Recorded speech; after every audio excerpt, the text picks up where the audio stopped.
Hey, good morning, friends.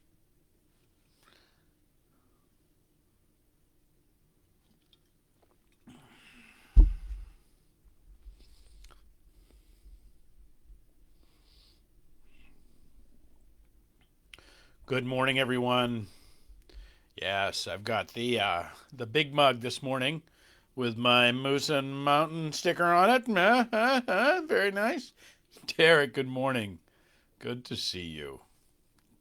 Glad you're here. Thank you. Vicky, good morning to you. How are you? I hope you're hope all everything's holding well from the big blow. Good morning, John. I'm just sporting my Missing Mountain on the old Yeti cup here. It's glorious. We need a big Yeti cup. Good morning, Bob Guinan. Hope you're great.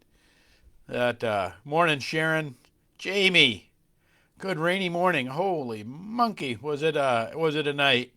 Boy, it was. We had the power go out. We had all manner of things, but it blew. And if I'm looking a little weary, it's we did not get a lot of sleep last night. Uh, Tying things down and checking things out, and I'm pretty sure I'm not alone in that. So, good morning, everybody. It's been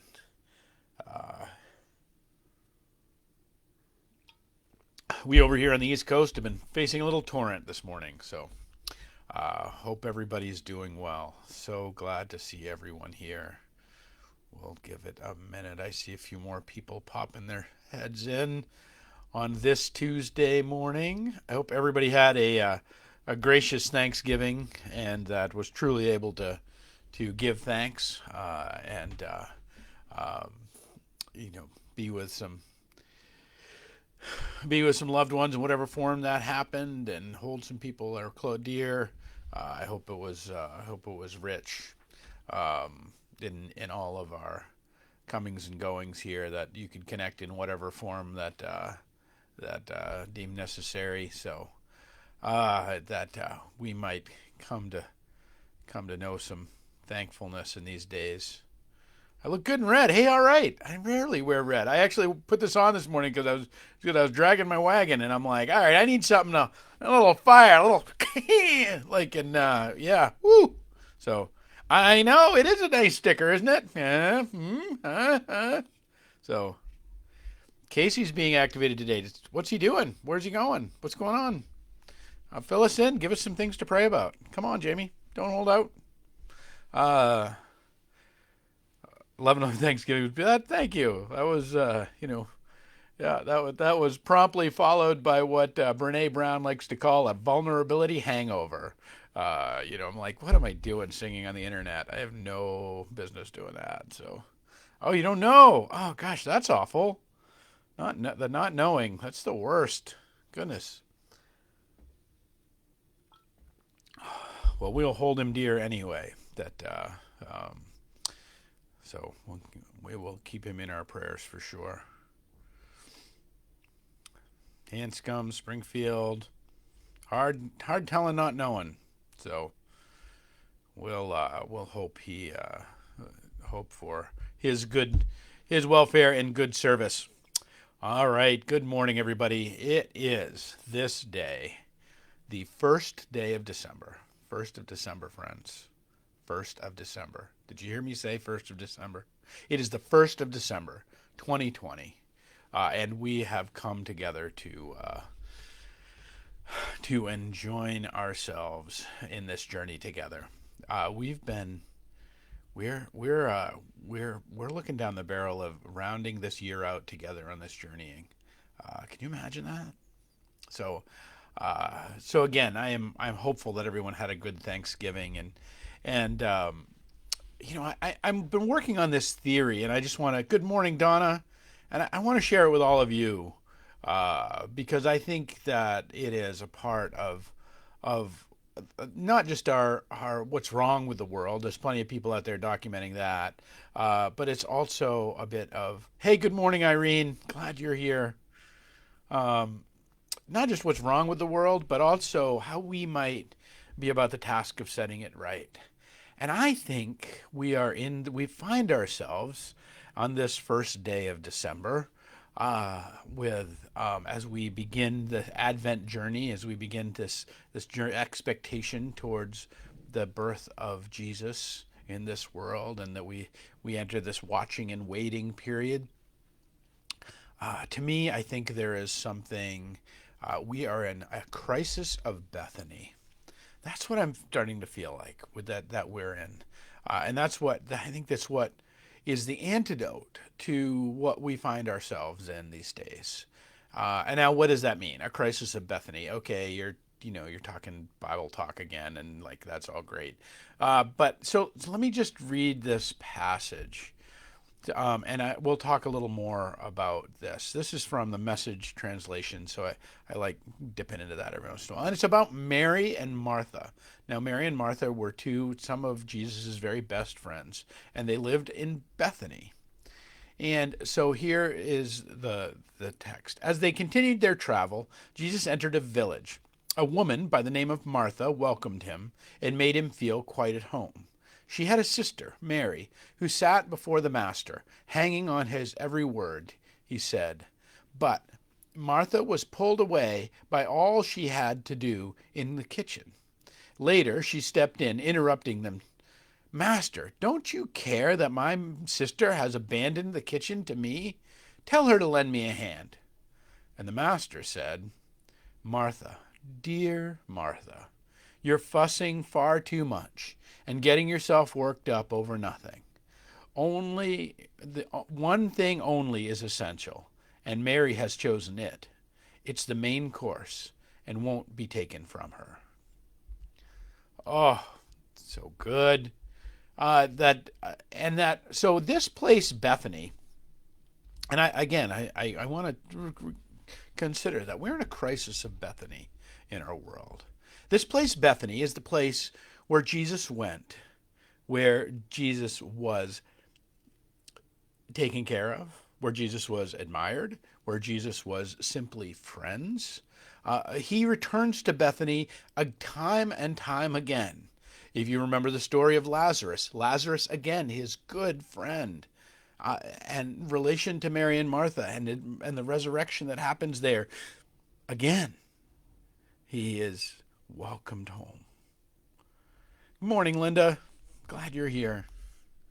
That we're in this place of this crisis of Bethany, and not because we're not welcoming in Jesus. Well, that's always a challenge for the world, and that's always before us, that we're not making a place for Jesus to live. But I would submit that we're the very thing that Jesus needed to sustain his ministry, which was the work of Mary and Martha, which was Mary and Martha, that was this place that in all of his travels, he could go healing and teaching and preaching. He could go doing stuff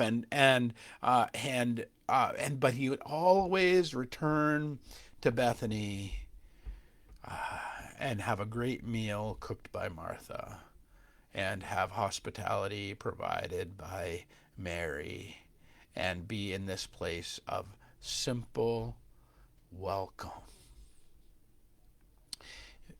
How many of us, and I think we might pump into this having come from Thanksgiving, how many of us have a place in this world where we're simply welcomed, where we have this whole notion of simply having a place where people don't have an expectation of us, don't want us to do some magic trick, don't want us to be other than we are, but simply welcome us. The Saint Teresa, and I'm skipping ahead a bit, but Saint Teresa has this saying where she says that in order to give the Lord a perfect hospitality, Mary and Martha must combine. In order to give the Lord perfect hospitality, Mary and Martha must combine. And I would submit to you, in order to give us perfect hospitality, our own Mary and our own Martha must combine. You see, we're in this.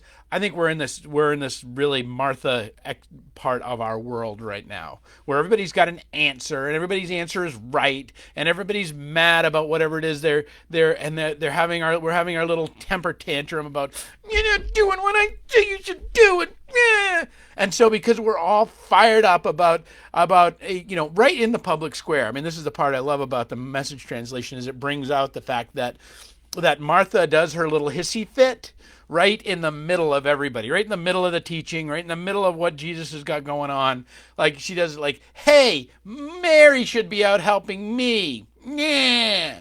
You should be doing the thing I think you should be doing. Yeah. Like that voice is alive and well. The Martha voice is out there alive and well in the world. And I'm not suggesting this is a Jesus thing. I'm suggesting this is an us thing. We are in a crisis of Bethany in this world right now, friends. You and I, we need Bethany more than maybe Jesus needed Bethany back then. We need a place where we are welcomed and we are nurtured and we are admired. See, those are the three things those are the things that happen.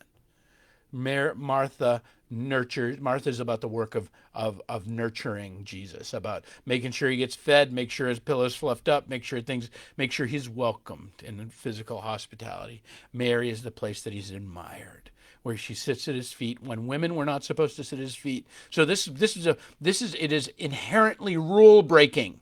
This is the thing about providing Bethany. Bethany is inherently a rule-breaking exercise because it's not about all the things that you're supposed to get right and all the ways that where the fork is supposed to be on the table and whether you're doing this or that or politically you're part of all of that.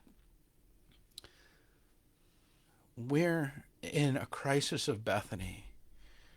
So what was Bethany? What are some of the elements? Bethany was the place that Jesus was welcomed. Friends, where is the place that you're just welcomed?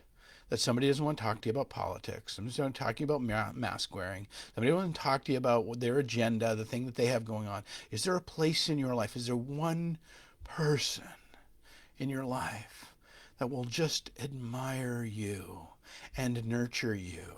Will combine the Mary and Martha elements. Just one. But I would suggest you need more than one. You need a place. You need a community.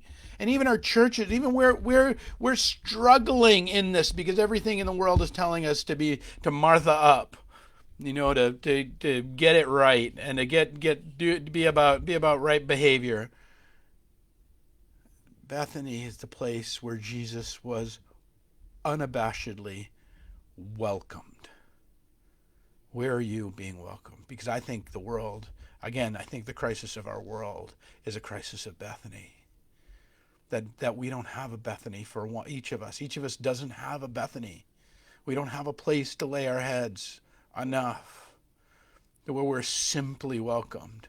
And so we're out there in our anxiety of not having a home, not having a real home. I'm not saying you don't have people who love you. I'm not saying you don't have home. I'm not saying you don't have support. I'm not saying you don't have people in your life. Of course you do. But that where things are so prickly and so charged that even those places are a little more tainted with Martha than they are Mary, are a little more without the spirit of Bethany. Bethany is a place where the rules get broken. Like Mary sits at Jesus' feet and admires him. Women didn't do that. So there's a way in which it is you're just admired, and it doesn't mean that you're doing it the right way. I'll give you an example of this. You see these four? I know I've showed them to you numerous times. Robin is here this morning, and that Robin is right here this morning. That's Robin right there. She's right here, right there. That's Jeremy. That's Robin, Seth.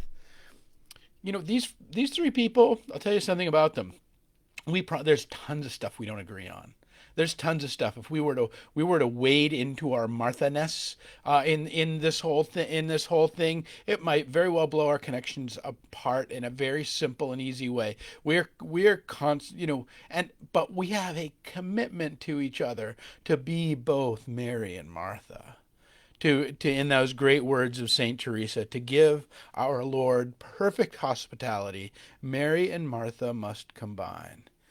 To give another human being true hospitality.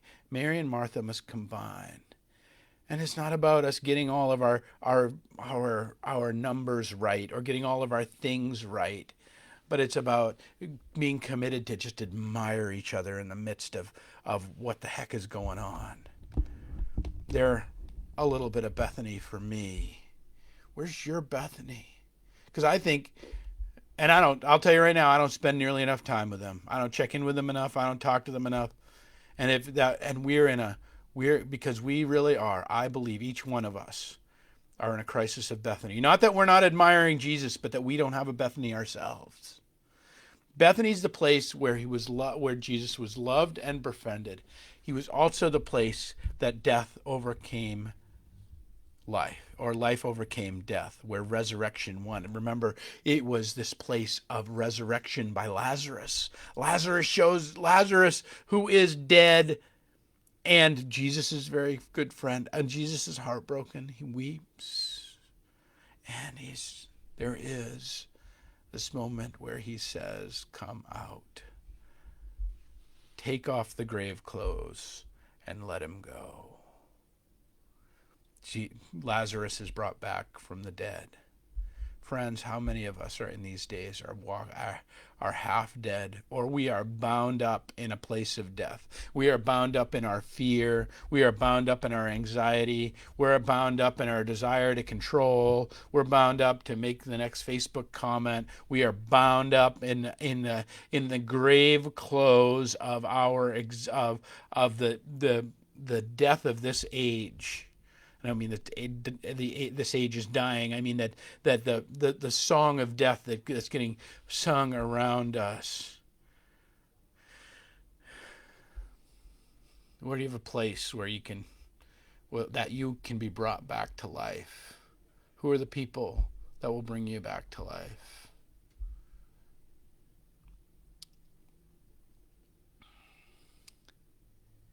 And the last thing I think that I want to talk about Bethany, and that I think this might be the most important piece of it, is that the other thing that happens at Bethany is that Mary, before Jesus' death, and again, these things happen over the course of years, but Mary, in the course of before Jesus' death, takes this perfume, takes this nard, this expensive perfume, and pours it over him and wipes him down. And the house was filled with the fragrance of perfume. You see, Jesus experiences his supreme worth in the world in Bethany. Where can you experience your supreme worth in this world? Where have you been honored? Where can you find fellowship and feasting and joy? And Lazarus at the table where life has overcome death. That this high moment because I believe if we can have these moments of Bethany, if we can forge these little communities, I think, and my hope is that this whole 11:11 journey has been a piece of Bethany for you.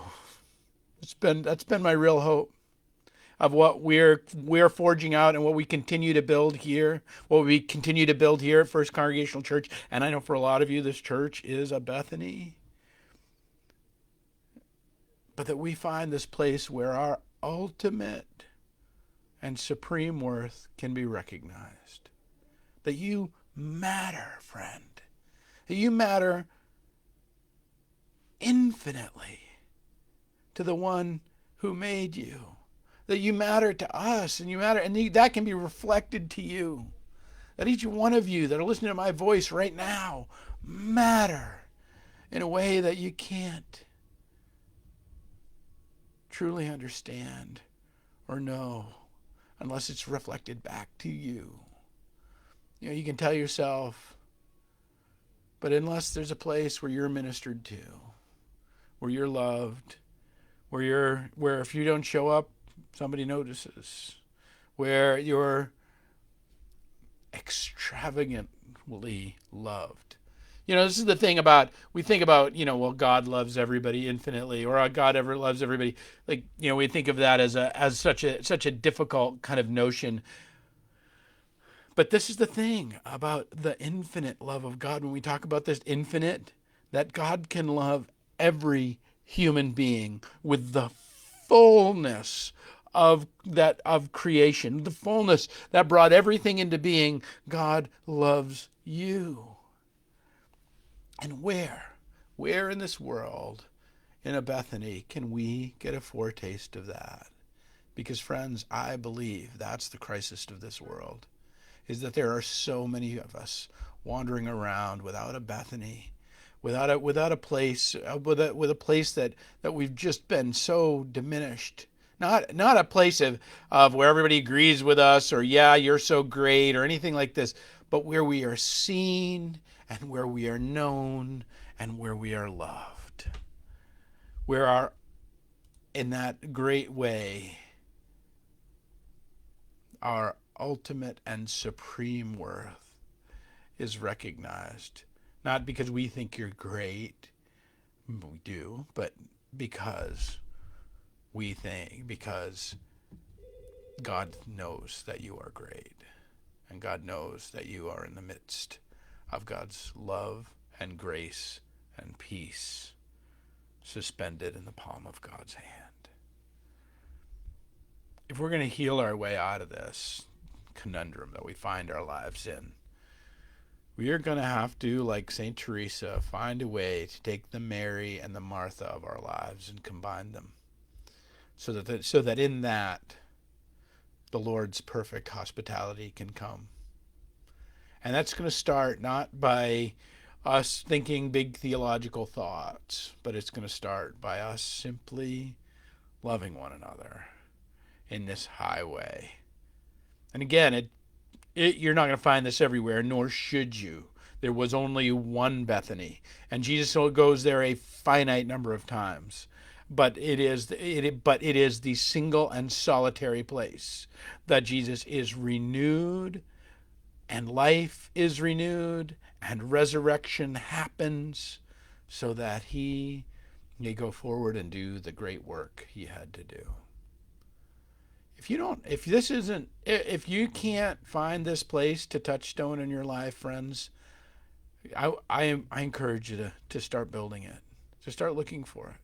If it doesn't exist, there's a really good chance it doesn't, because it's hard. Even as much as we strive in the church, even as we strive here at First Congregational to create that, it doesn't always happen, and it's not always a part of the journey. And it takes great work to do so. Even then, it takes a lot of Marthering to be able to hold some marrying. But in all of it, I hope you'll come and take a journey in these days to your Bethany, whatever that looks like, and however you have to do that. But you'll spend some time in it, and you'll let your supreme worth become known. You'll let that place, that room, that Zoom call, whatever it is, be filled with the beauty of perfume. And that all of your little nattering Martha self and all of your nurturing, admiring Mary may come together in the high praise of heaven, in creating a little bit of Bethany in this world, so that when we go back out to it, we can love it as opposed to pick it apart or bend it to our will. All right, friends, that's my hope for you all. Is that you find some Bethany in this week.